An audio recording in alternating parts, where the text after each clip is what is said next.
Hey, good morning guys. So I want to do a video on the concrete prep for the porches. So we're getting ready today to have all the porches for the stairs and the chimney, those poured. And it's been a little bit of a process trying to get the elevations right. The back porch has a gas line in it, which you'll see.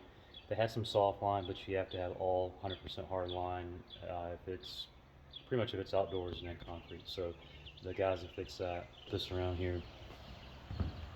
So one thing you'll see, here's our form pan, steel pan, and below this we've got some angles and a W beam, lifeline beam. So you see they had 3 courses, and I took 1 course out because what you want to do is have a little bit of a lip going into the house. That way, if water or whatever blows in here, it's not blowing directly into your door. I don't know the code exactly, but I don't think it's a code issue to have that elevation because you're not technically next to your door at grade. At grade, it's 8 inches typically.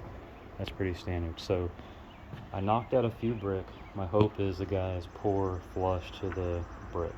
They've got to take out that board there, which they're using as a form. That's not going to work.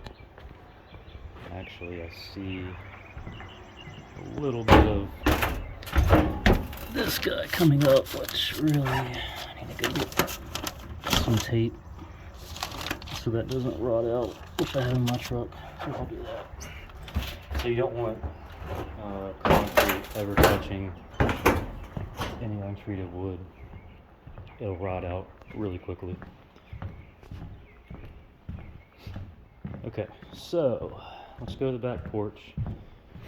A few things to talk about out here. My neighbors are out here tonight. So here's the concrete area that's going to be poured today, hopefully, that they formed up. There's the gas line I was talking about. That's for a gas lighter. And what they'll do is they'll pour the concrete on top of the form.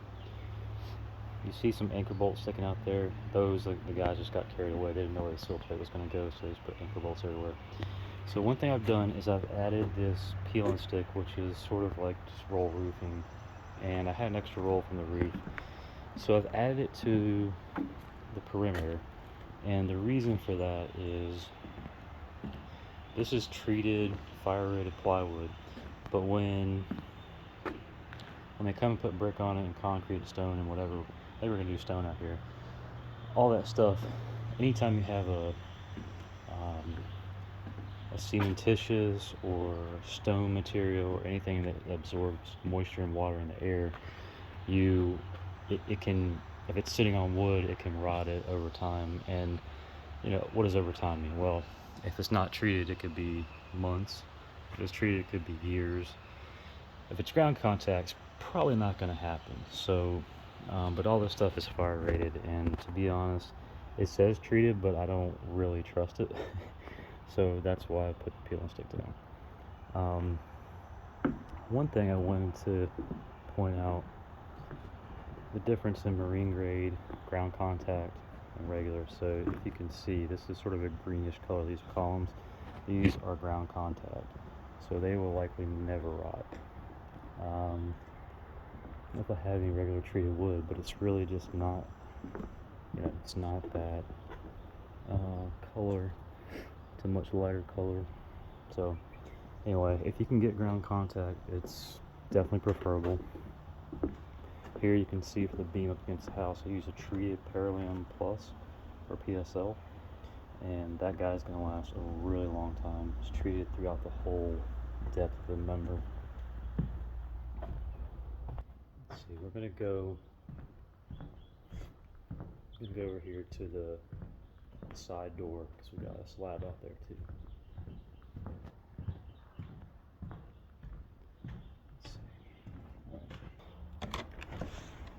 Okay, so here they don't have the forms up yet, but you can see the brick mason has anticipated for the slab height, and then that'll be your first step out. So that's going to look really nice, that row lock on top of there.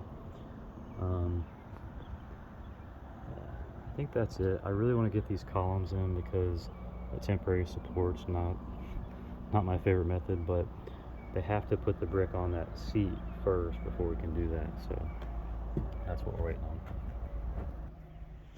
All right, that covers this one. Have a great day, and we'll see you later.